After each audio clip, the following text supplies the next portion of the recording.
Bonjour et bienvenue dans la chaîne SVTFR. L'homme, comme tous les êtres vivants multicellulaires, est constitué de dizaines de milliards de cellules. Les cellules qui composent notre organisme proviennent de plusieurs divisions d'une seule cellule initiale ou cellule œuf. Cette cellule unique va former toutes les autres cellules de notre corps.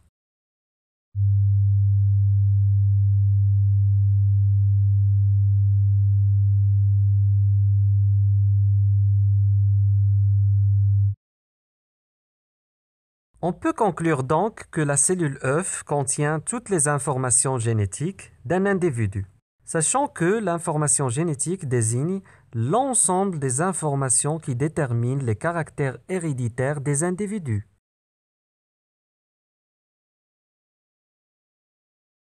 Le but de ce chapitre premier est de répondre à ces questions. Où se localise l'information génétique? Quelle est la nature chimique de l'information génétique? Et comment se fait la transmission de l'information génétique d'une cellule à une autre? Où se situe l'information génétique? Afin de répondre à cette question, le biologiste allemand Ammerling réalisa une série d'expériences sur les acétabulaires. Il est beaucoup plus facile de travailler avec des êtres vivants unicellulaires, c'est-à-dire ceux qui sont composés d'une seule cellule, et les acétabulaires sont des petites algues vertes unicellulaires. Comme on le voit sur cette photo, les acétabulaires possèdent trois parties: le chapeau, le pédicule ou bien la tige, et la base qui contient le noyau. Le document suivant montre la première expérience de Ammerling sur les acétabulaires.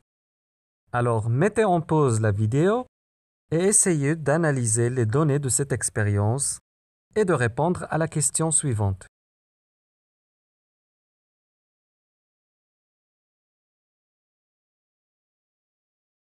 Alors, au cours de cette expérience, l'acétabulaire est sectionné en deux endroits.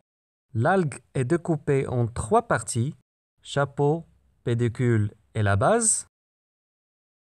On remarque que le chapeau et le pédicule meurent, tandis que la base, c'est-à-dire la partie contenant le noyau, elle reste vivante et elle a pu régénérer une nouvelle algue, une nouvelle acétabulaire. On peut en déduire que la base est indispensable à la survie et à la croissance de l'algue. Passons maintenant à la deuxième expérience de Ammerling.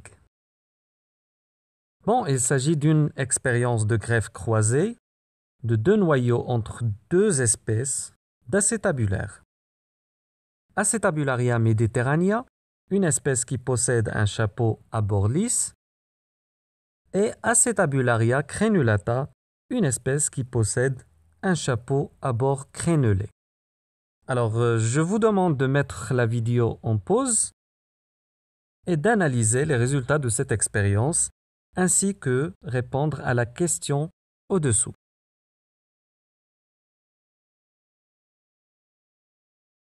Au cours de cette expérience, on a implanté le noyau extrait d'Acetabularia mediterranea dans la base d'Acetabularia crenulata. Et on a réalisé l'expérience inverse, c'est-à-dire on a implanté le noyau extrait d'Acetabularia crenulata dans la base d'Acetabularia mediterranea. Alors, qu'est-ce qu'on remarque? On remarque que la forme du chapeau est liée au type du noyau injecté. On peut en déduire que le noyau contient l'information génétique qui détermine le caractère héréditaire, forme du chapeau. Et on dit que le noyau est le siège de l'information génétique. Pour généraliser cette conclusion sur l'ensemble des êtres vivants, il fallait faire une expérience sur les organismes pluricellulaires aussi. En 1960, le biologiste anglais Gordon réalisa l'expérience suivante. Il a prélevé des ovules de femelles Xenop vertes, puis il a prélevé des cellules intestinales de Xenop albinos. Ensuite, il a détruit les noyaux des ovules par irradiation aux ultraviolets et il a inséré les noyaux des cellules intestinales albinos dans les ovules. Après quelques semaines, il a obtenu des individus tous albinos et qui sont tous identiques. Alors mettez la vidéo en pause et dites-moi qu'est-ce qu'on peut en déduire. D'accord. On remarque que, à chaque fois on répète cette expérience, on obtient un Xenop albinos, c'est-à-dire un individu qui a le même caractère héréditaire du Xenop qui a donné le noyau. Ça y est, c'est confirmé maintenant. Le noyau est le siège de l'information génétique et c'est valable pour l'ensemble des êtres vivants, quoi que ce soit des êtres vivants unicellulaires ou bien des êtres vivants pluricellulaires. Merci et à la prochaine vidéo.